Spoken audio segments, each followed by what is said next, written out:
Excellency president स्टूब, दोनों देशों के डेलीगेट्स, मीडिया के साथियों, नमस्कार। 13वें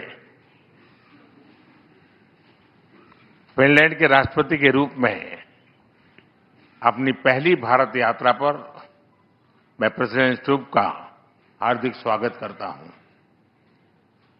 प्रेसिडेंट स्टूब एक प्रसिद्ध ग्लोबल लीडर ही नहीं, एक सम्मानित थिंकर और लेखक भी हैं।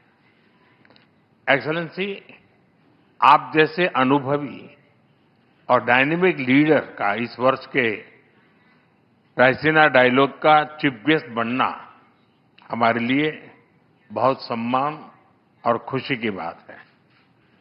फ्रेंड्स, आज विश्व एक अस्थिरता और अनिश्चितता के दौर से गुजर रहा है। यूक्रेन से लेकर वेस्ट एशिया तक दुनिया के कई हिस्से उसमें संघर्ष की स्थिति बनी हुई है। ऐसे ग्लोबल एनवायरनमेंट में भारत और यूरोप दुनिया की दो बड़ी डिप्लोमेटिक पावर्स अपने संबंधों के सुनहरे दौर में प्रवेश कर रहे हैं।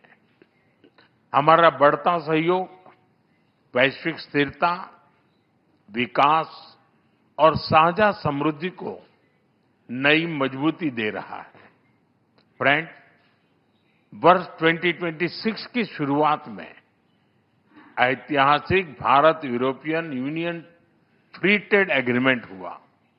ये एग्रीमेंट भारत और फिनलैंड के बीच ट्रेड, इन्वेस्टमेंट और टेक्नोलॉजी सहयोग को और प्रबल करेगा।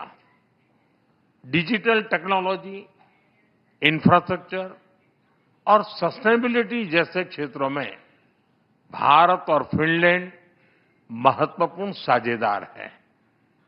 नोकिया के मोबाइल फोन और टेलीकॉम नेटवर्क ने करोड़ों भारतीयों को जोड़ा है। फिनलैंड के आर्किटेक्ट के सहयोग से हमने चिनाब नदी पर विश्व का सबसे ऊंचा रेलवे ब्रिज बनाया है। फिनलैंड की साझेदारी से हमने नुमालीगढ़ में दुनिया की सबसे बड़ी बंबू टू बायोएथेनॉल रिफाइनरी भी बनाई है। फ्रेंड, ऐसे महत्वपूर्ण उदाहरणों से प्रेरित होते हुए प्रेसिडेंट स्टूब की इस यात्रा में हम भारत फिनलैंड संबंधों को एक strategic partnership in digitalisation and sustainability का रूप दे रहे हैं।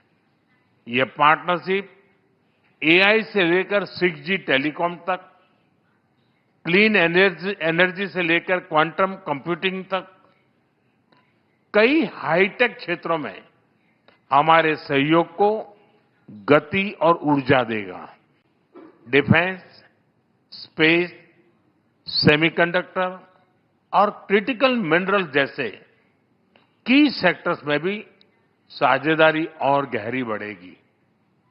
भारत और फिनलैंड जैसे लोकतांत्रिक और जिम्मेदार देशों की यह स्ट्रेटेजिक पार्टनरशिप पूरे विश्व के लिए ट्रस्टवर्दी टेक्नोलॉजी और सप्लाई चेन सुनिश्चित करने में योगदान देगी।